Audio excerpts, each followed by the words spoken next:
Давайте поиграем с вами в игру. Я говорю русское слово, а вы слушаете и определяете, на какой звук начинается это слово.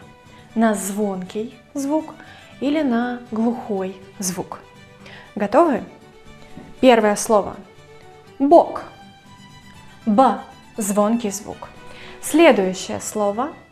Фокус. Фокус. Ф. Глухой звук. Сказать. Сказать. С. Глухой звук. Сделать. Сделать. Мы пишем с. Делать. А говорим сделать. Первый звук з. Звонкий. Следующее слово. Вокзал. Вокзал. В. Звонкий звук. И еще одно слово. Второй. Второй. Мы опять пишем в начале, но произносим ф. Глухой звук. И сейчас кто-то из вас подумал: я все знаю, я на все правильно ответила. Очень интересная игра, мне нравится. А кто-то наверняка подумал по-другому. Господи, что вообще такое звонкие и глухие? И зачем это? Зачем? Сейчас все объясню.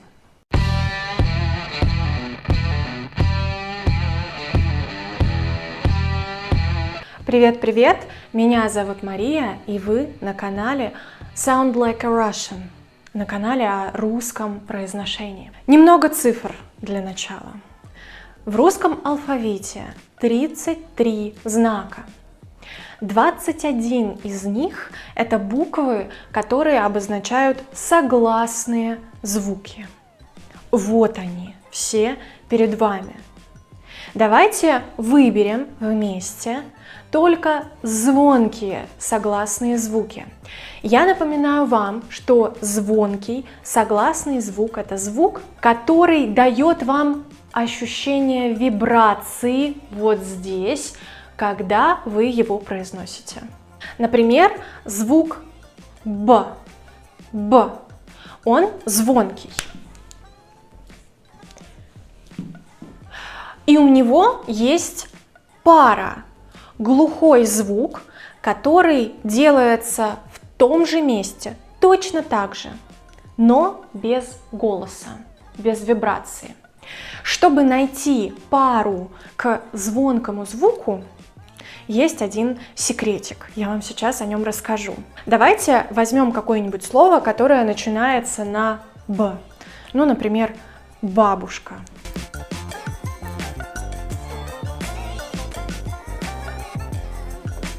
Бабушка. А теперь произнесите это слово шепотом. Бабушка. На что похож первый звук, который вы произносите? П. П. П. Это и будет пара к звуку Б. Б. Звонкий звук. П. Глухой звук. Давайте найдем следующий звонкий звук. В. В. Звонкий? Звонкий. Возьмем слово, которое начинается на В. Вася. Какой звук будет парой к звуку В? Вася. Правильно. Ф. Следующий звонкий звук. Г. Г.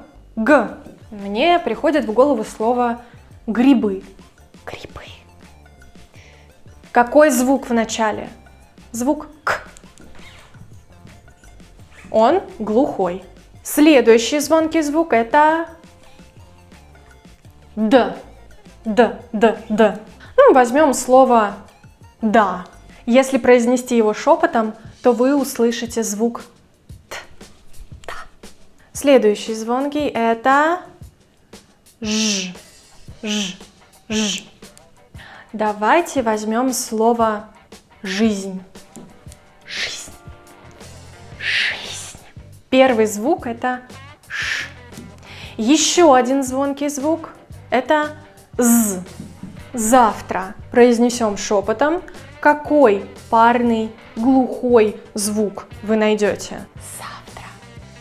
С. Итак, звуки Б, В, Г, Д, Ж, З звонкие, звонкие. Звуки П, Ф, К, Т, Ш, С глухие. Вы не чувствуете вибрацию, когда вы их произносите. Давайте произнесем Л, М, Н, Р, Е. Какие это звуки? Конечно, звонкие.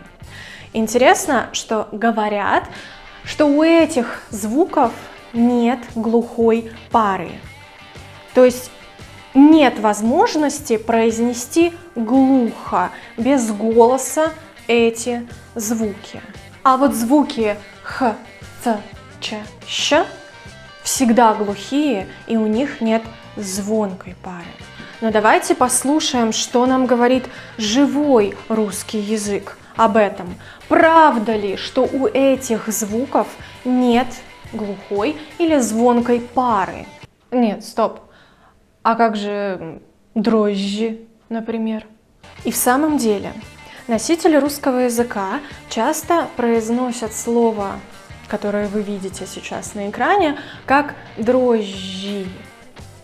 И они там произносят мягкий «ж», который очень редко бывает мягким. Но все-таки в некоторых словах бывает. И получается, что звук «ж» – это звонкая пара к звуку «щ». «Ж», «щ». Дрожжи, дрожжи. А как насчет звука «х»? Нет ли у него звонкой пары? Господи! Конечно, произносить слово «господи» через звук «г» – это не норма современного русского языка. Но тем не менее, вы очень часто это можете услышать. И вы там услышите звук «г», который очень сильно похож на «х». Только еще используется голос. «Г», «х», «г», «х». Живой русский язык.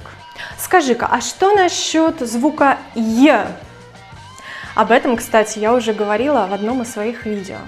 Неужели звук «й» не может быть глухим? Ой, если эта буква стоит в самом конце слова и фразы, то она произносится «й». Получается, у этого звонкого звука в живой речи тоже есть глухая пара.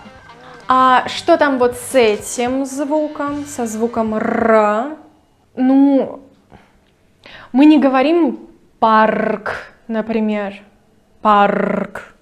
Вы говорите так? Я нет. Мы иногда не произносим звук «р» вот так звонко. Мы его оглушаем. Например, в конце слова. Например, перед глухим согласным, как в слове «парк».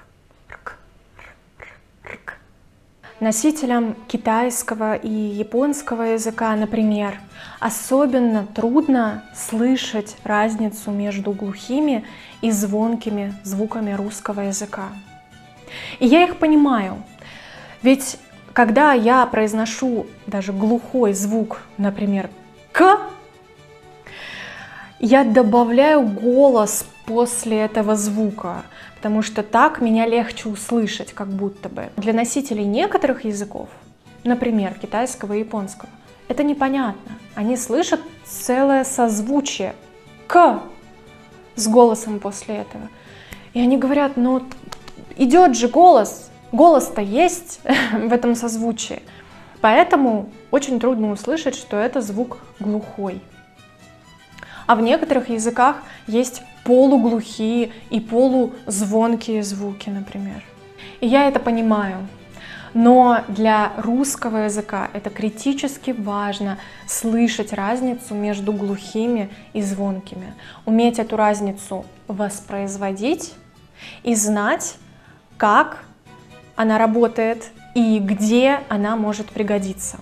Почему так важно знать разницу между глухими и звонкими? Об этом я уже говорила в своих видео, в одних из первых видео, где я рассказывала про правила чтения, а именно ассимиляцию, оглушение звука, озвончение, когда согласный меняет свой характер. Например, звонкий становится глухим или глухой становится звонким. Глухие и звонкие согласные – это то знание и то умение, без которых невозможно приблизиться к русскому естественному произношению. Ссылки на те видео, о которых я сейчас говорила, я оставлю в описании к этому видео. Ну а на этом все на сегодня. Мы с русским языком желаем вам удачи, всего доброго. Говорим вам спасибо за просмотр этого видео и до встречи совсем скоро. Пока-пока.